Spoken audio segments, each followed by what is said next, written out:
Tell me if this is wrong or right.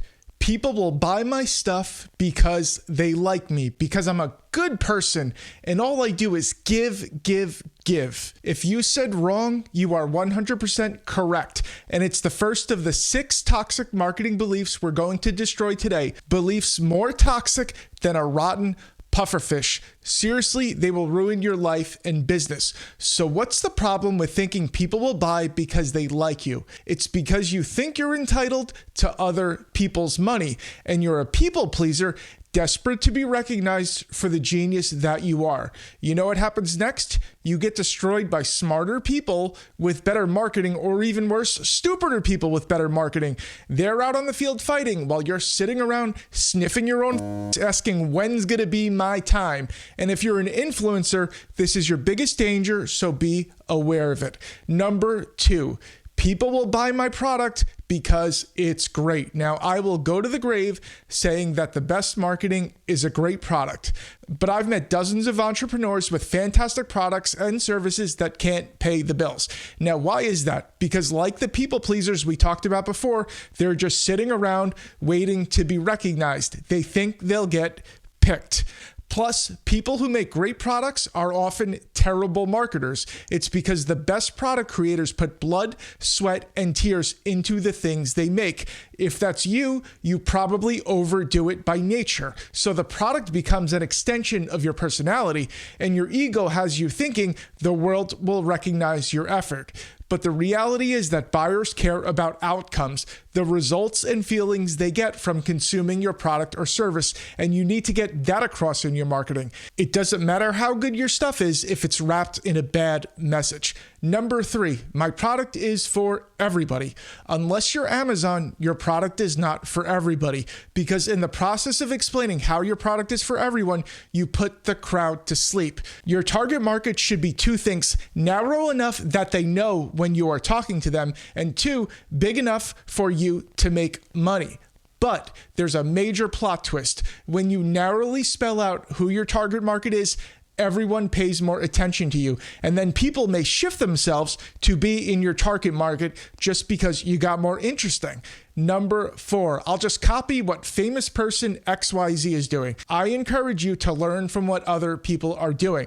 It's how I learned, but you can't blindly copy people, especially if they are famous. You can pick anyone, Gary Vee, Alex Hormozy, whoever. You can't do what they do because you're not them and you don't see all the details. Fame is a massive conversion multiplier you won't have. Fame gives you massive credibility.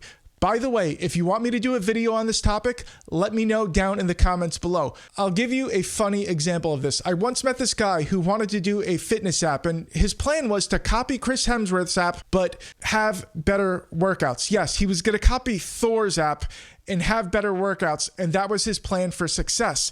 And I had to try to explain to him that, no, you're not freaking Thor. Nobody knows who you are. Your plan can't be, I'm going to copy Chris Hemsworth, aka Thor's app, and make a ton of money. It's just absolutely crazy. Plus, you never know what's happening behind the scenes. That famous person might have a 20-person sales team. They might have such a profitable, well-functioning funnel that they can spend $500, $600 to get one customer, or they might even be losing money. Just because someone's famous doesn't mean they're making money. You just never really know. Number 5, I don't need to be a customer. This is closely related to number 4. How can you ever create a great marketing campaign if you've never been in one yourself as a customer? Most of my clients are coaches, course creators, or authors. This is a big reason I join coaching programs, I buy online courses, and I read lots and lots of books in their genres because I want to see the marketing from the inside.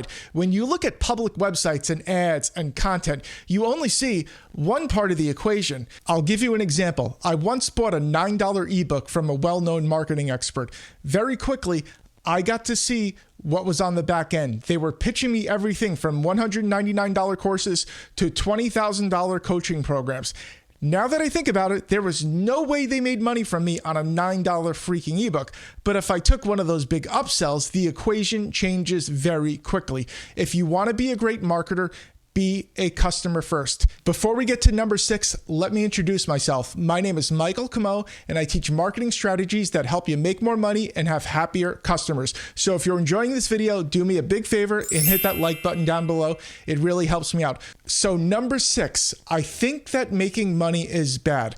If you inherently think that making money is bad or that rich people are evil, you will be a terrible marketer because subconsciously you will sabotage yourself. You will be trapped in cognitive dissonance because you're not going to want to be one of those bad people. You will always hold back. And even if you do hire a marketer, you're going to interfere with their good ideas. You will sabotage them because, again, you don't want to be one of those bad people.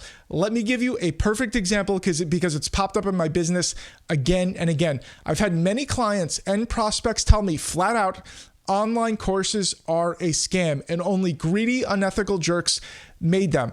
Now, I would tell them that online courses actually changed my career and personal life in amazing ways. For example, I love photography, and there were several online courses that I took when I was a beginner that brought huge amounts of joy into my life. They helped me learn. They taught me skills. If I met the guys who made those courses, I'd buy them dinner and drinks to say thank you. Yet the people who said online courses are an overpriced scam did not believe me. So I hope you enjoyed this video. And if you did, please like, subscribe, and tell me the biggest thing you learned down in the comments below. And I'll see you soon.